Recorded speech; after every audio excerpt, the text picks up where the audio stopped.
हाँ लाडो। देखो, मैंने सुना है कि अगले माह से बारिश शुरू हो जाएगी, इसलिए तुम कुछ खाने का इंतजाम कर लो, क्योंकि अगर एक बार बारिश शुरू हुई तो फिर कुछ भी मिलना मुश्किल समझो।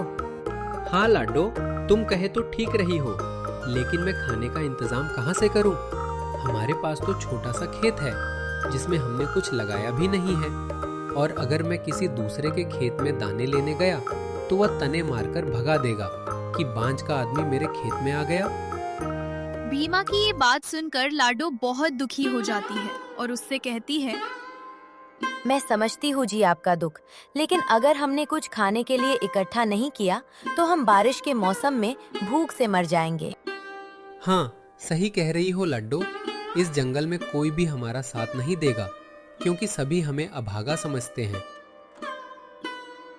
कहते हैं ना कि बारिश से पहले गर्मी भी अपना रूप दिखाती है। तो ऐसा ही कुछ था। जंगल के सभी पक्षी जितना बारिश को लेकर चिंतित थे, उतना ही इस गर्मी ने उन्हें परेशान कर रखा था, क्योंकि गर्मी की वजह से चारों तरफ खेतों और जंगल में पानी और खाने की कमी थी, क्योंकि धूप ने सब कुछ सुखा दिया था। यहाँ तक कि जंगल में सभी पक्षी सूखे पेड़ों पर अपना घोंसला बनाकर रह रहे थे। इसी जंगल में काली थी, जो बहुत ही घमंडी और अहंकारी थी। अजी सुनते हो, मैं 10 से 15 दिन में अंडा देने वाली हूँ और आप हो कि मेरे लिए कोई अच्छे से घोंसले का इंतजाम नहीं कर रहे। अरे काली, तुम इतना क्यों परेशान होती हो? मैं हूँ ना, सब ठीक कर दूंगा। बस तुम अपना ध्यान रखो। ये कहकर कालू जंगल से कुछ लकड़ियां लेने चला जाता है। तभी कालू को रास्ते में एक खेत पर भीमा मिला।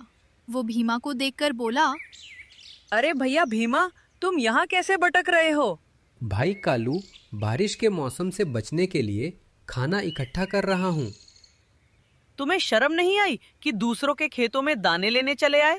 तुम्हें तो पता है कि हम सब लोग तुमसे वैसे ही नफरत करते हैं, और तुम हो कि हम लोगों के खेतों में दाने लेने आ गए। अब तुम्हारे पैर इन खेतों में पड़ गए तो इन खेतों में अब अनाज भी नहीं होगा। इतना कहकर कालू वहां से कुछ लड़कियां लेकर वापस अपने घोंसले की ओर निकल जाता है। कालू की बातें सुनकर भीमा वहीं बैठा सोचने लगता है। हे भगवान, तू हमसे किस जन्म का बदला ले रहा है? फिर भीमा निराश होकर वापस लाडो के पास आ जाता है।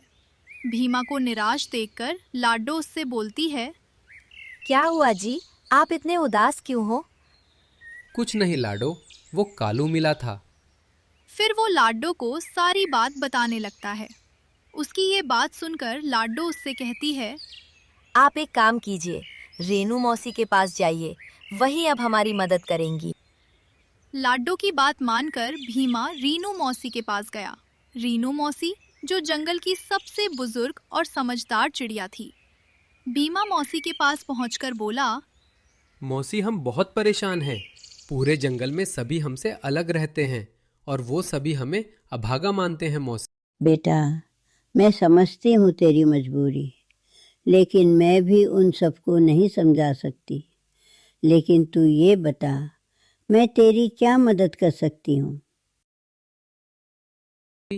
तुम्हें तो पता है अगले माह से बारिश का मौसम शुरू होने वाला है और हमारे पास खाने को एक अन्न का दाना भी नहीं है।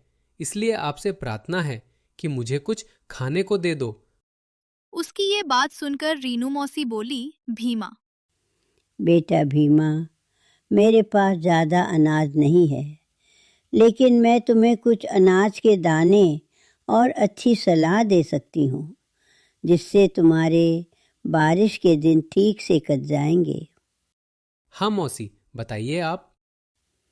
बेटा, यह गेहूं के दाने तुम अपने खेत में लगा देना।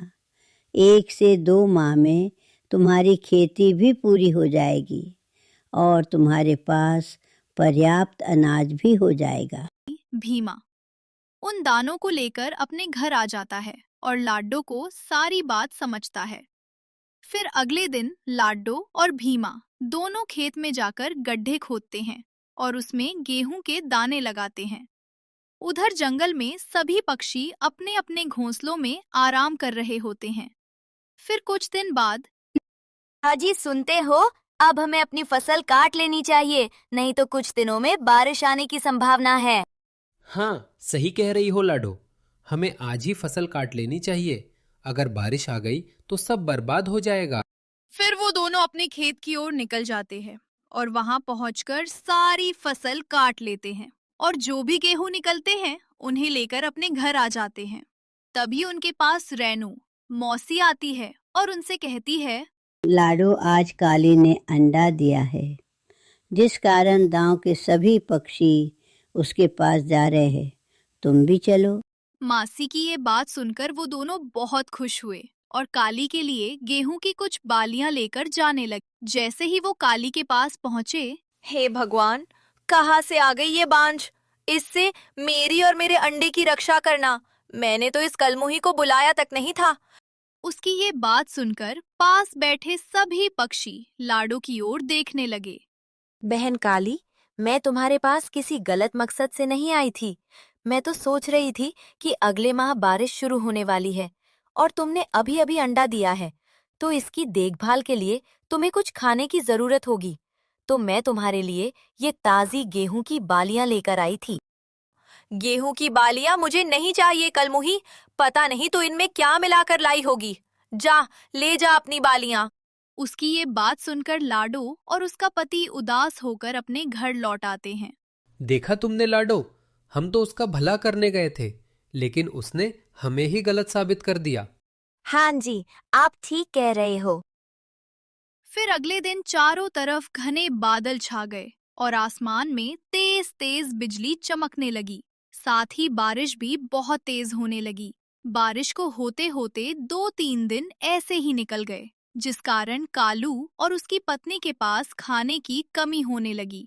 फिर 2-4 दिन और बारिश नहीं रुकी, तो उनके पास खाने को अनाज का एक दाना भी नहीं बचा।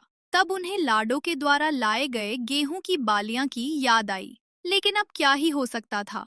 फिर अगले दिन बारिश और तेज हो गई और तभी उनका घोंसला टूटकर नीचे गिर गया। वो दोनों अपनी जान बचाने के लिए लाडो के पास गए और उसके दरवाजे पर जाकर बोले, लाडो, हमें बचा लो, हम बर्बाद हो गए, हमारा घोंसला टूट गया।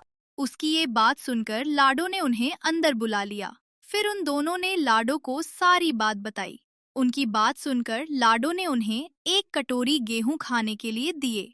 लाडो की ये दया देखकर उन दोनों ने उसे क्षमा मांगी। बहन लाडो, हमें माफ कर दो, हम घमंड में अंधे हो गए थे। उनकी ये बात सुनकर लाडो बहुत खुश हुई और वो सभी साथ साथ रहने लगे। शिक्षा: घमंड इंसान को अंधा बना देता है और जब तक उसकी आंखें खुलती है तब तक वो बर्बाद हो चुका होता है।